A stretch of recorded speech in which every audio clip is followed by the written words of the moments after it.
નમસ્કાર વિદ્યાર્થી મિત્રો, ધોરણ 9 વિષય ગુજરાતી. આપણે પાઠની ચર્ચા કરવાના છે આજે, અને એ પાઠ છે એ સત્ય ઘટના પર આધારિત છે.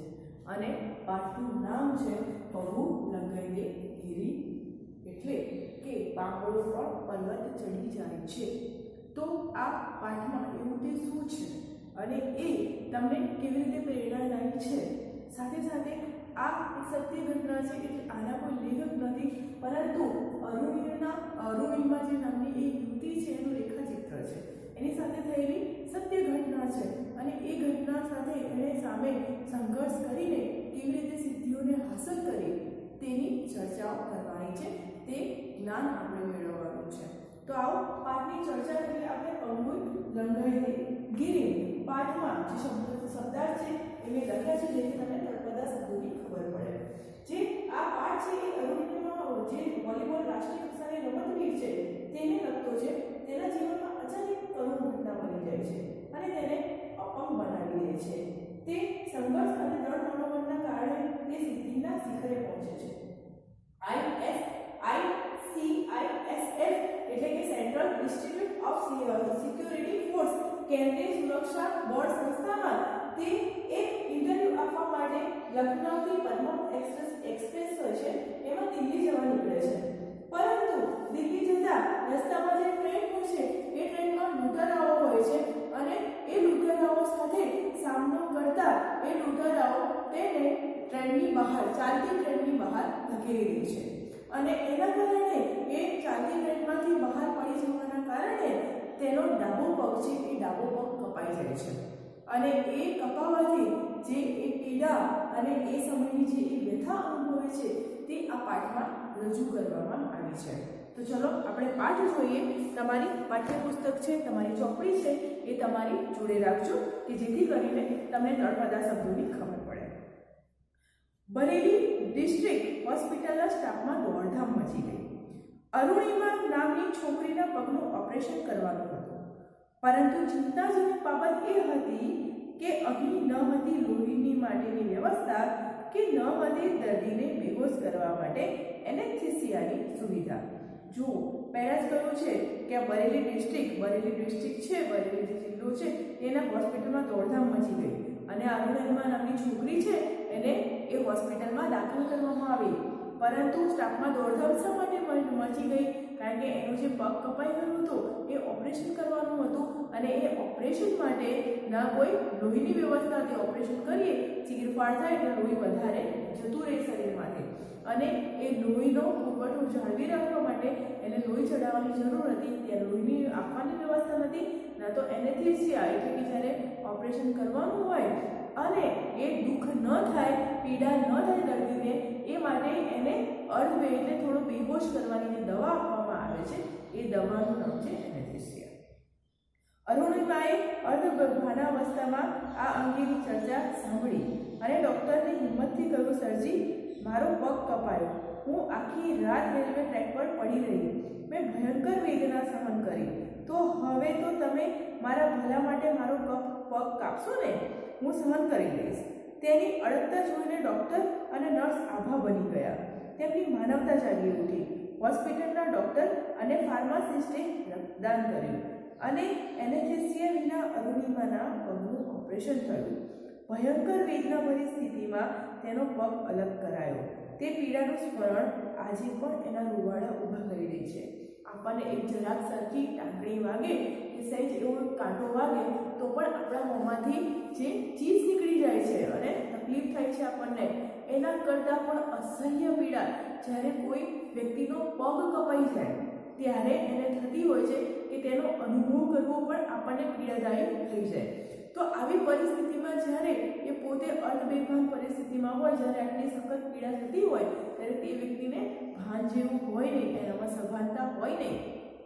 અને ત્યારે ડૉક્ટરો વિશેની ચર્ચા સાંભળી કે અંદર આવી ચર્ચા કરી રહ્યા હતા કે કોઈ બાટલાની વ્યવસ્થા નથી, લોહીની કેવી રીતે આપવું, અથવા તો એનેસ્થેસિયા છે એમને બેભાન કેવી રીતે કરવા, એવી કોઈ પ્રકારની સગવડતા નથી હોસ્પિટલમાં. તો શું કરીશું? તો એવા સમયે અરુણિમાએ આ ચર્ચા સાંભળી અને એણે કહ્યું કે જ્યારે મને આ ચાલતી ટ્રેને નાખી દેવામાં આવી ત્યારે આ પગ છે આખી ટ્રેન મારા પગ પાસેથી પસાર થઈ ગઈ ઉપરથી અને આ મારો પગ કપાઈ ગયો અને આખી રાત હું આવી વેદનાવાળી સ્થિતિમાં પડી રહી. એટલે કે આટલી વેદના થઈ છે, આનાથી વેદના બીજું તો કઈ હોઈ શકે? તો તમે મારો પગ છે એ પગ કાપી નાખો, આ મને બેભાન કર્યા વગર, કારણ કે વધારે પીડા છે એ આખી રાત મેં આટલી પીડા સહન કરી, એનાથી વધારે પીડા તો કોઈ હોય જ ના શકે. એટલે તમે જ્યાં મારો પગ કાપશો એ પીડા પણ મારાથી સહન કરી શકાશે, કારણ કે આ જે આખી રાતની પીડા છે એ પીડા સૌથી વધારે એ મારા માટે જે સહન કરવાની ચરમસીમા કહેવાય કે સહન કરવાની હદ આવી જાય એવી હતી. એટલે તમે આ મારો પગ છે એ કાપી નાખો મને બેભાન કર્યા વગર. એટલે આ વાત સાંભળીને આટલી અડગતાથી જે જવાબ આપ્યો અને જે રીતના કહ્યું અરુણિમાએ, એ જોઈને ડૉક્ટર અને નર્સ પણ આશ્ચર્યચકિત થઈ ગયા, આભા બની ગયા. એટલે એમને ખૂબ જ આશ્ચર્ય થયું કે કેટલી હિંમતવાન છોકરી છે આ.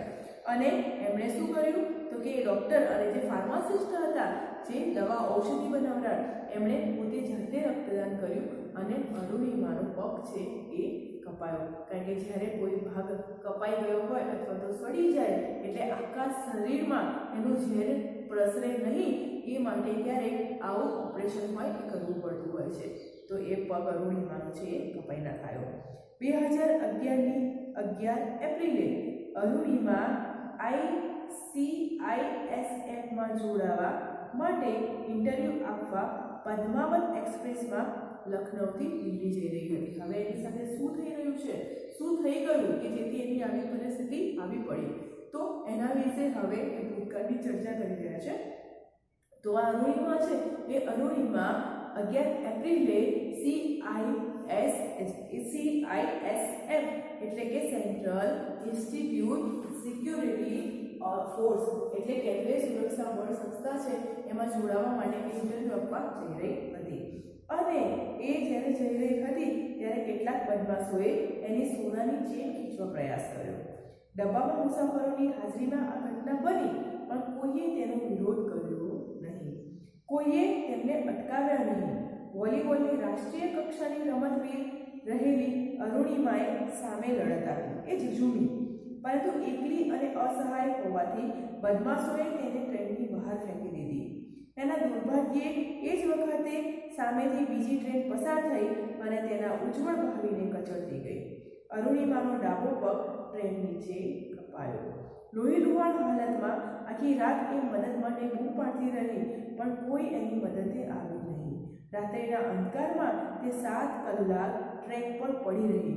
ત્યાંથી કેટલી 49 ટ્રેન પસાર થઈ ગઈ અને પણ આ કસોટી કાળમાં એની મદદે કોઈ ફરક્યું નહીં.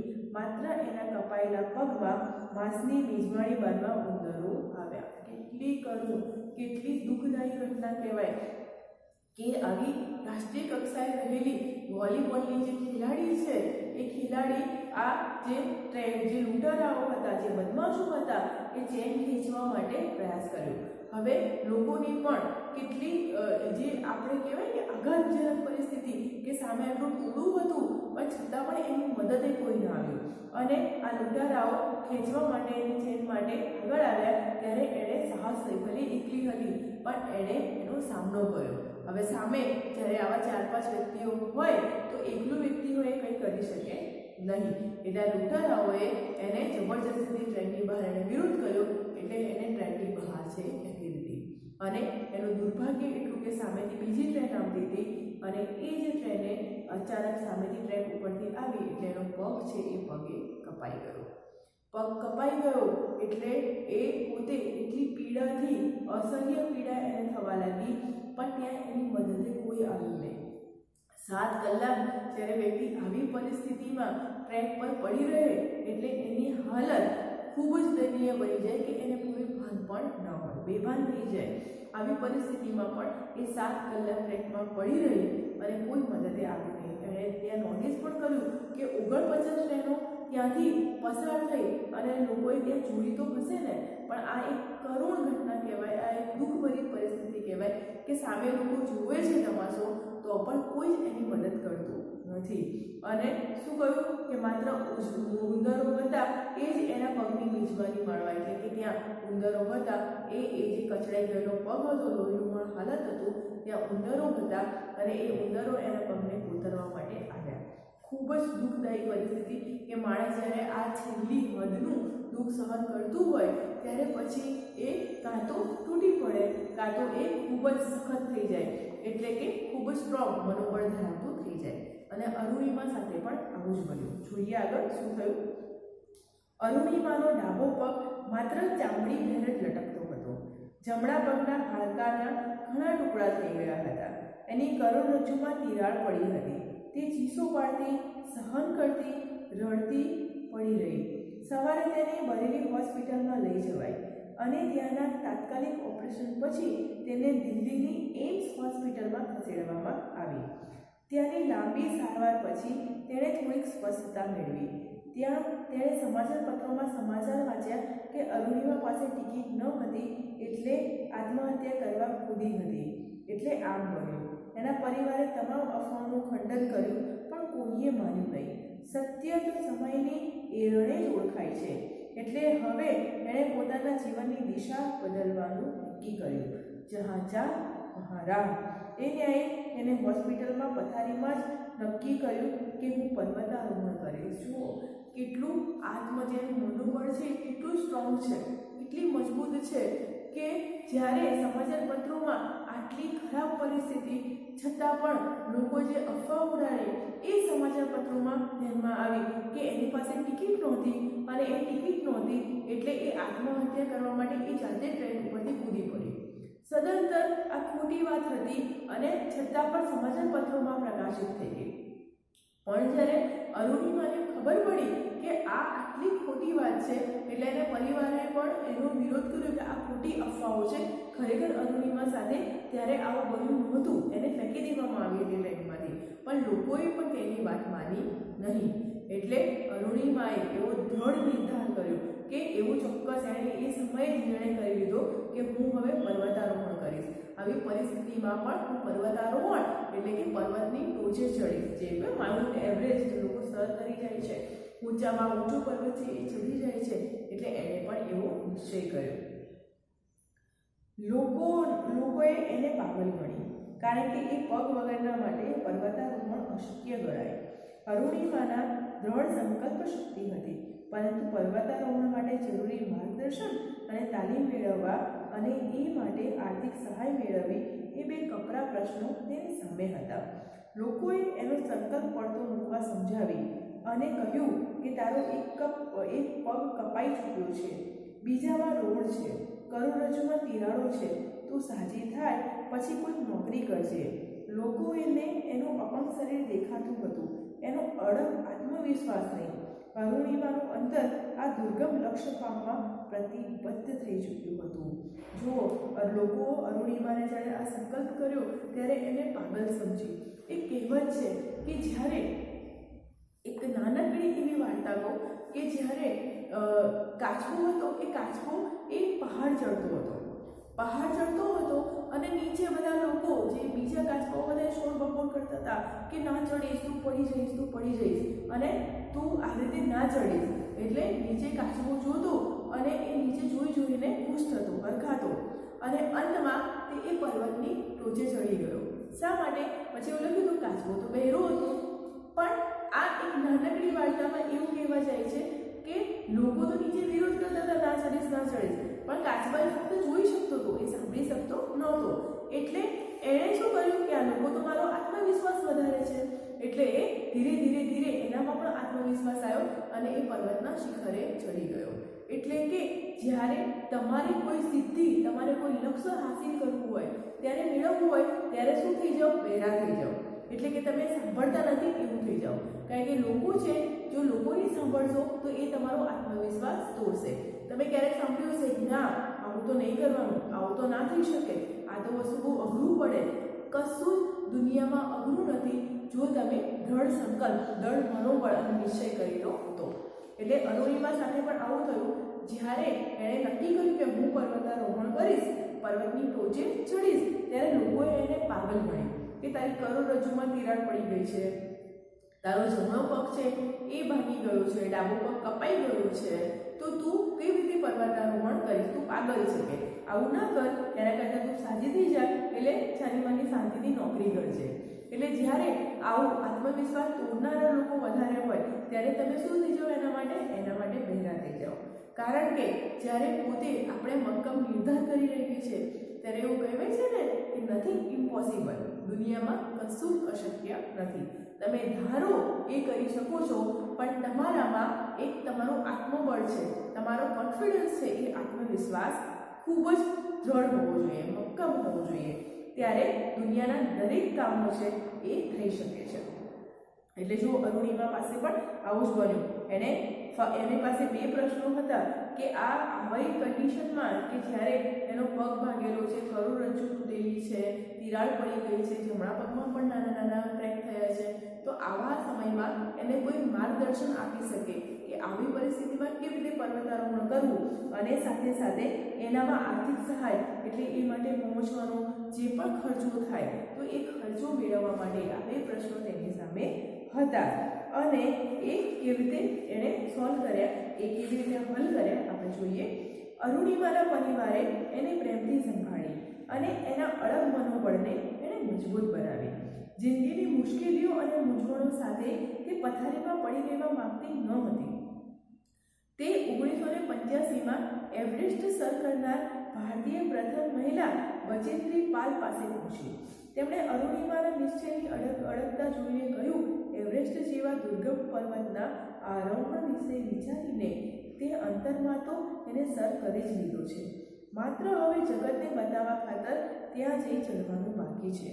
બચેન્દ્રી સાથેની મુલાકાતે તેનામાં અનેરી હિંમત અને ઉત્સાહ ભરી દીધા. પરંતુ આ ક્ષેત્રમાં અનેક મુશ્કેલીઓ તેની વાટ જોતી બેઠી હતી. બચેન્દ્રી પાલ મેડમે એને સમજાવ્યું, અરુણિમા, તારા વિચારથી કે તારા શબ્દોથી તે એવરેસ્ટ સર કરી લીધું છે, પણ તું સાબિત કર કે તું આવા શરીરે એવરેસ્ટ સર કરી શકે છે. અને એ મંડી પડી. જુઓ, બચેન્દ્રી પાલનો પણ ખૂબ અગત્યની ભૂમિકા છે. જ્યારે આપણા જીવનમાં કોઈક આપણને માર્ગદર્શન આપવા માટે કે આપણો આત્મવિશ્વાસ વધારવા માટે આવે ત્યારે એ કામ આપણને ખૂબ જ સરળ લાગે છે.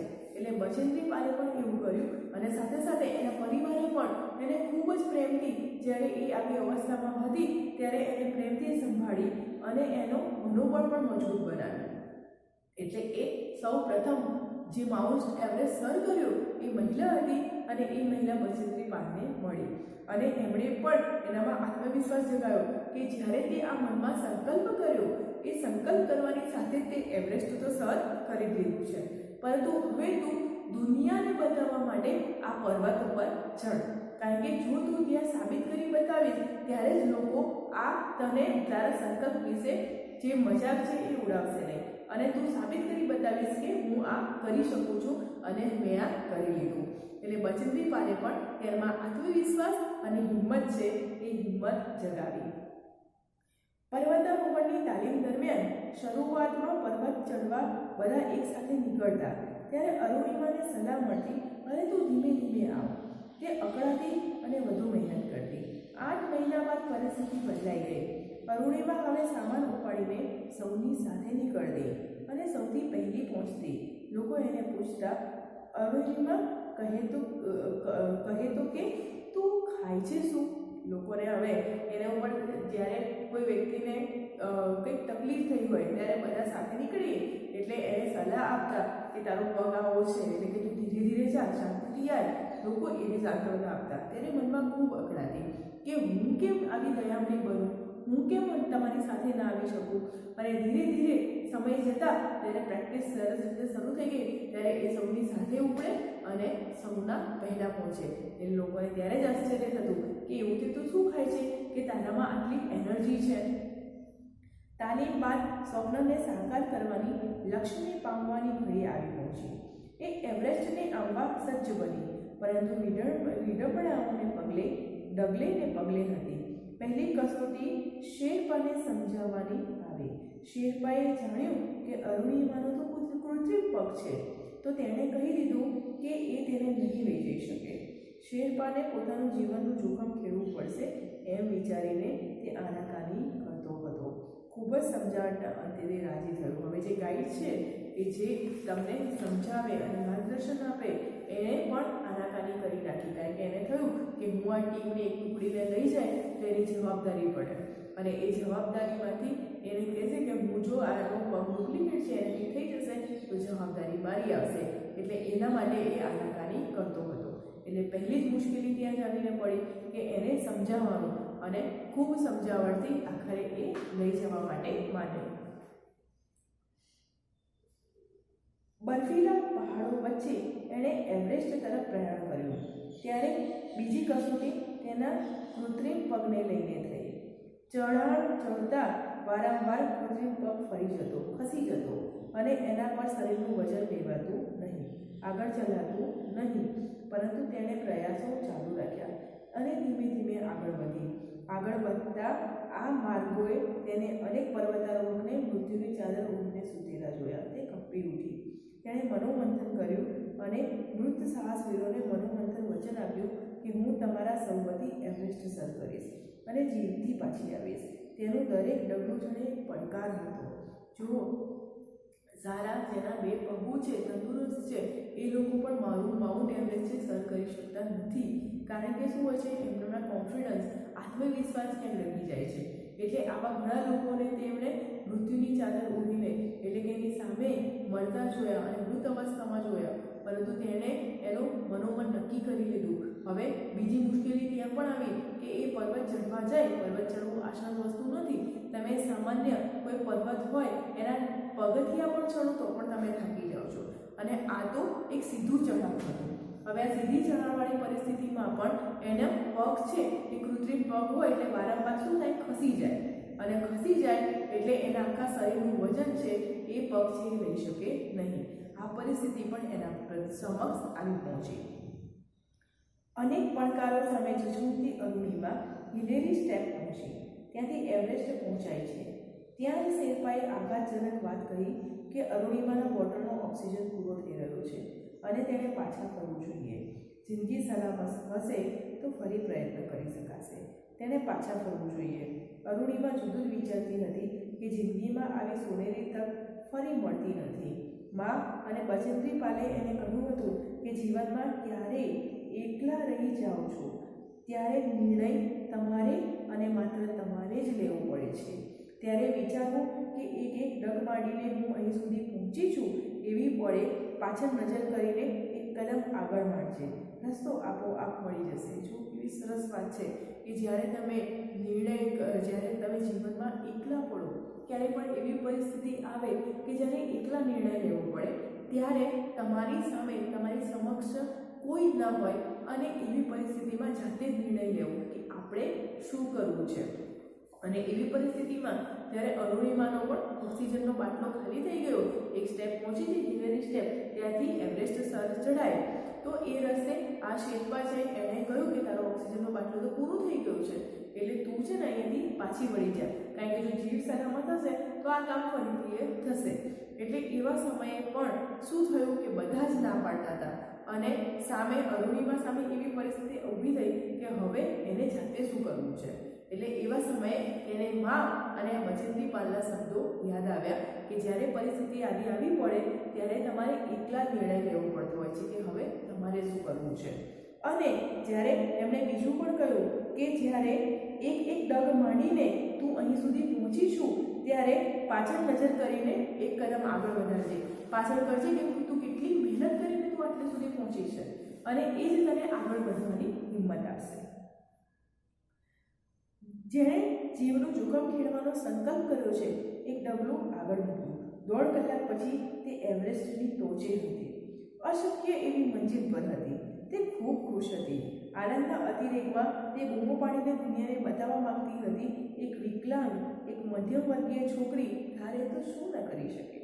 જીવનની કસોટીઓમાંથી હારીને બેસી જનારા, નિષ્ફળ જનારાઓને એણે કહ્યું હતું કે માણસ ખરેખર વિકલાંગ બને છે જ્યારે એ હાર કબૂલી લે છે, પ્રયત્નો છોડી દે છે. વ્યક્તિ શરીરથી નહીં પરંતુ મનથી વિકલાંગ બને છે. એના પર વિજય મેળવવાનો હોય છે. 11 એપ્રિલ 2011માં અરુણિમાને અકસ્માત થયો.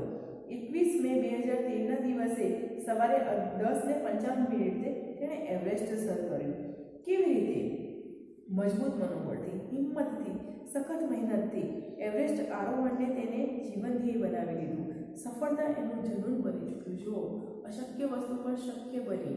જ્યારે લોકોએ ધાર્યું હતું તું આ નહીં કરી શકે, અને એ અરુણિમા માટે એક ચેલેન્જ સમાન હતું, અને એણે મક્કમ નિર્ધાર સાથે અંતમાં એવરેસ્ટ સર કરી લીધું. એ હિલ સ્ટેશન પહોંચી ત્યાં એ શેરપાએ પણ એને ના પાડી દીધી કે ઓક્સિજનનો બાટલો ખાલી થઈ ગયો છે, હવે તો એથી પાછી જતી રહે. પણ તેની સામે એવી પરિસ્થિતિ આવી કે હવે તેણે શું કરવું છે? પાછું વળવું છે કે આગળ ચડવું છે? એટલે એણે આગળ વધવાનો નિર્ધાર કર્યો કે હવે આટલી મહેનત કરીને આટલે સુધી પહોંચી છું તો મારે તો એવરેસ્ટ સર કરવું જ છે, મારે તો ચડવું જ છે, કારણ કે મારા જીવનની આ એક સોનેરી તક છે અને એને હું જવા દેવા માંગતી નથી. અને આવા મક્કમ નિર્ધારથી એણે એક એક ડગલું આગળ વધાર્યું અને અંતમાં તે જોયું તો એ એવરેસ્ટની ચોટી પર હતી. એટલે કે તેણે એવરેસ્ટ છે એ એવરેસ્ટની ટોચ ઉપર પગ મૂકી દીધો હતો. તે એવરેસ્ટ પર્વત છે એને સર કરી ચૂકી હતી. એટલે એ બૂમો પાડીને ખુશ થઈ ગઈ હતી અને દુનિયાને બતાવવા માંગતી હતી કે એક વિકલાંગ માણસ, એક મધ્યમ વર્ગની છોકરી ધારે તો શું ના કરી શકે, આ દરેક વ્યક્તિ કરી શકે છે. પરંતુ તે ક્યારે? જ્યારે એ દ્રઢ આત્મવિશ્વાસ કરી લે, એક મક્કમતાથી કોઈ નિર્ણય લઈ લે, ત્યારે માનવી બધું જ કરી શકે છે. એટલે દુનિયાને પણ આ જ બતાવવા માંગતી હતી. 11 એપ્રિલ 2011ના રોજ તો તેનું એક્સિડન્ટ થયું અને એણે 2013ની સાલમાં તો એણે શું કર્યું કે સવારમાં 10:55 તો એ એવરેસ્ટના શિખર ઉપર હતી, એવરેસ્ટની ચોટી પર હતી. એવરેસ્ટ ઉપર અરુણિમાએ રાષ્ટ્રધ્વજ સાથે ફોટા પડાવ્યા. શેરપા પાસે વિડીયો શૂટિંગ પણ કરાવ્યું. સમય વીતતો જતો હતો અને એનો ઓક્સિજન પૂરો થઈ રહ્યો હતો. શેરપા તે યાદ કરાવવા ખૂબ જ ગુસ્સે હતો. અરુણિમાને પોતાને પણ આ ખ્યાલ હતો કે પોતે કદાચ જીવતી નહીં રહી શકે, પરંતુ તે શેરપા મારફતે એ વિડીયો ભારતના યુવા વર્ગને પહોંચાડવા માંગતી હતી, જેથી યુવાનો પડકાર સામે લડતા શીખી શકે. 88-48 ફૂટની ઊંચાઈ પર લોહી થીજાવી દેતી ઠંડીમાં તેનો આ ડર સાચો પડી શકે તેમ હતો. અરુણિમા ઝડપથી શેરપા સાથે પાછી ફરી રહી હતી. ત્યાં તેનો ઓક્સિજન ખલાસ થઈ ગયો. તે નીચે ઢળી પડી. શેરપા એને હિંમત આપતો, ઊભો થવા માટે સમજાવતો, પણ અરુણિમામાં તાકાત ન હતી. કહેવત છે ને કે હિંમતે મર્દા તો મદદે ખુદા. ઈશ્વરીય દુનિયાના નિયમો જુદા જ હોય છે. તે જ સમયે એક બ્રિટિશ પર્વતારોહક ચાલતો હતો. તેની પાસે ઓક્સિજનના 2 બાટલા હતા. તેણે એક બાટલો અરુણિમા તરફ ફેંક્યો. શેરપા લખીની બૂમો પાડતો તે લઈ આવ્યો. અરુણિમાએ 88-48 ફૂટની ઊંચાઈ પર નવજીવન મળ્યું. ખરેખર ભાગ્ય તેને સાથ દે છે જે પુરુષાર્થ કરે છે, હાર માનતા નથી અને લોખંડી મનોબળથી પરિસ્થિતિ સામે ઝઝૂમે છે. હવે અરુણિમા પરત ફરવા માંડી. ત્યાં એનો કૃત્રિમ પગ નીકળી ગયો. તે ઘસડાતી ઉતરતી હતી. કેમ્પ 4થી સમિટ 3500 ફૂટના અંતરે છે. જે અંતર કાપતા બીજાને 17 કલાક થાય છે, તે માટે અરુણિમાને 24 કલાક થયા. તેના હાથ થીજી ગયા હતા. હાથમાંથી લોહી નીકળવાનું શરૂ થયું હતું. છતાં પડતી, ઉડતી, રડતી, ઝઝૂમતી નીચે આવી. જેના હેમખેમ પાછા ફરવાની આશા સૌને છોડી દીધી હતી, તે અરુણિમાને સલામત જોઈને સૌ સાથીઓ ખુશ થઈ ગયા અને સૌએ તેને અભિનંદન પાઠવ્યા. જો નીચે ઉતરતા પણ તકલીફો પડી અને ત્યાં જ જેણે એવરેસ્ટ સર કર્યો એ સમયે તેને દુનિયાને લોકોને બતાવતા. એટલે શેરપા જેનો ટીમ કરી હતો તેણે પણ કહ્યું કે મારા ફોટા અને મારા વિડીયો ઉતારો. રાષ્ટ્રધ્વજ સાથે તેણે અનેક ફોટા પડાવ્યા અને સાથે સાથે યુવાનોને સામે પ્રેરણા આપવા માટે, એમને સામે એમના જ એક ઉદાહરણ પૂરું પાડવા માટે એણે ઘણા બધા વિડીયો ઉતાર્યા અને કહ્યું યુવા વર્ગને કે જો આ મારો મેસેજ છે કે ધારે તો એક વિકલાંગ વ્યક્તિ પણ એવરેસ્ટ સર કરી શકે છે. તો તમારી પાસે તો 2 પગ આપ્યા છે અને સરસ એવા તંદુરસ્ત છો, તો સાજો વ્યક્તિ તો શું ન કરી શકે? તો વિકલાંગ વ્યક્તિ બધું જ કરી શકે, તો આપણે પણ મક્કમ નિર્ધાર કરીએ તો ગમે તેવી મંજિલો છે, ગમે તેવા લક્ષ્ય સુધી પહોંચી શકીએ. એટલે આ ઘણા બધા વિડીયો છે અને ફોટાઓ છે તેણે પડાવ્યા. પરંતુ શેરપા એની પર ગુસ્સે થતો. શા માટે? કારણ કે તેનો ઓક્સિજનનો બાટલો પૂરો થવા આવ્યો હતો. એ પણ જાણતી હતી કે આટલી ઊંચાઈએ, જ્યારે 8848 આટલી ઊંચાઈ હોય ત્યારે આવી ઊંચાઈ ઉપર ઓક્સિજન મળે નહીં. જેમ તમે ટોચ ઉપર જવા માંડો એમ ઓક્સિજન છે એ ખૂટતો જાય. હવે એવા સમયે એને પણ ખબર હતી કે જો બાટલો પૂરો થઈ જશે તો એ અહીંથી જીવતી પાછી જઈ શકશે નહીં. એટલે ઓક્સિજનનો બાટલો પૂરો થવા આવ્યો છે, એને ખબર છે કે મારા જીવનું જોખમ છે, જો બાટલો પૂરો થઈ જશે તો હું અહીંયા જ મરી જવાની છું કે ઢળી પડવાની છું. પણ એવી હાલતમાં પણ તે ત્યાં ફોટા પડાવ્યા, વિડીયો મૂક્યા અને પછી એ જ્યારે નીચે ઉતરતી હતી અને એના ઓક્સિજનનો બાટલો છે પૂરો થઈ ગયો અને શું થયું, ઓક્સિજન ના મળવાના લીધે એ નીચે ઢળી પડી. પણ એવું કહેવાય છે ને કે જ્યારે તમે કોઈ પણ વસ્તુ જ્યારે નિશ્ચય કરી લો એવા લક્ષ્યને પાર પાડવા માટે ભગવાન પણ તમારી મદદ કરે છે. અને જો આવી સખત મહેનત કરો અને સખત પરિશ્રમ કરો તો ભગવાન ક્યાંક ને ક્યાંક તમારા માટે મદદ છે એ મદદે ભગવાન દોડી જ જાય છે. એટલે ત્યાં પણ એની સાથે પણ એવું થયું. એક બ્રિટિશર હતો, એ 2 બાટલા હતા એની પાસે ઓક્સિજનના અને એ પણ આવી રીતે એવરેસ્ટ સર કરતો હતો. અને એવા સમયે અરુણિમાની આવી હાલત જોઈને તેણે એક બાટલો છે અરુણિમાને આપી દીધો. એટલે એને ઓક્સિજનની મદદ મળી ગઈ. એટલે શેરપા પણ લખીની બૂમો પાડતો એની તરફ એ બાટલો લઈને આવી ગયો અને એને નવજીવન મળ્યું હોય, કારણ કે ઓક્સિજન પૂરો થઈ જાય, શ્વાસ ના લઈ શકો એટલે ત્યાં જ તકલીફ આવી જાય, ત્યાં જ જીવનના જે અંત હોય કે જીવન મૃત્યુ સુધી પહોંચી જાય, આપણો અંત આવી જાય. અને એવા સમયે જ્યારે ઓક્સિજન મળે અને ઓક્સિજનનો બાટલો મળ્યો એટલે એને નવજીવન મળી ગયું અને એ ધીમે ધીમે ધીમે ઓક્સિજનના બાટલા સાથે ઉતરતી ગઈ. પણ તો તકલીફ તે પડી કે એનો પગ પણ ત્યાં જ કૃત્રિમ પગ હતો એ છૂટો પડી ગયો. એટલે જે 16-17 કલાકે એના જે ટીમ છે એ ત્યાં પહોંચી ગઈ, બીજી એના જે જગ્યા હતી તેની શરૂઆત કરી હતી એ જ જગ્યાએ પહોંચતા એને 24 કલાક લાગ્યા. એટલે કારણ કે એક પગથી ધીરે ધીરે ઉતરતી, હાથમાં લોહી જમી ગયું, હાથમાં તિરાડો પડી ગઈ, એટલે કે હાથ પગ ત્રીજી ગયા અને લોહી પણ નીકળતું હતું. પરંતુ તે આવી હિંમતે પણ ધીરે ધીરે પર્વત ચડતા પણ વાર લાગી અને તેને એક પગે આટલી ઉતરવામાં પણ તકલીફ પડી. અને છેલ્લે એ જ્યારે પહોંચી ત્યારે સૌએ અરુણિમાને સલામત જોઈને ખુશ થઈ ગયા, એના સાથીઓ પણ. માનવીએ નદીઓને નાથી છે ને પર્વતોને વિંધ્યા છે, સાગરોના પેટાળ ખોળ્યા અને રણને નંદનવન કર્યા.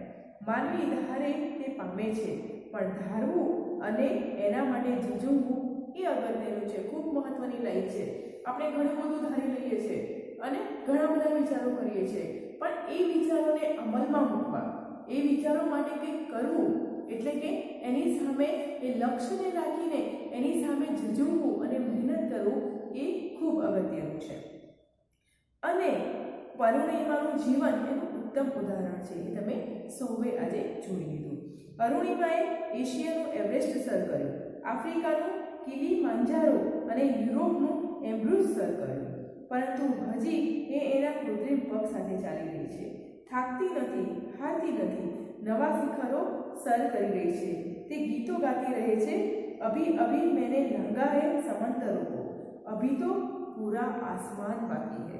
અંતમાં નીકળી જાય કે વાહ, કેટલો મક્કમ નિર્ધાર, કેટલો કોન્ફિડન્સ કે હજી તો મેં આ સમુદ્રો છે એ સમુદ્રોને ખોળ્યા છે, પણ હજી તો મારે આખું આસમાન સર કરવું છે.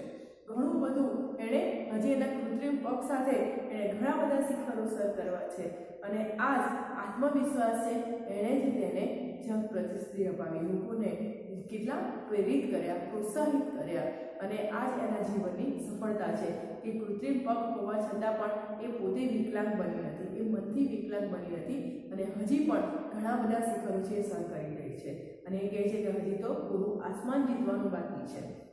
એટલે તમારા માટે આ વાર્તા છે એ વાર્તા ખરેખર ખૂબ પ્રેરણાદાયી નીવડે કે જીવનમાં ધારો એ કરી શકો છો તમે. આપણો પાઠ છે એ પાઠ અહીંયા પૂર્ણ થાય છે. શબ્દાર્થ છે અને સાથે સાથે સ્વાધ્યાયના પ્રશ્નોના જવાબ છે તમારે લખવાના છે તમારી નોટબુકમાં. Thank you.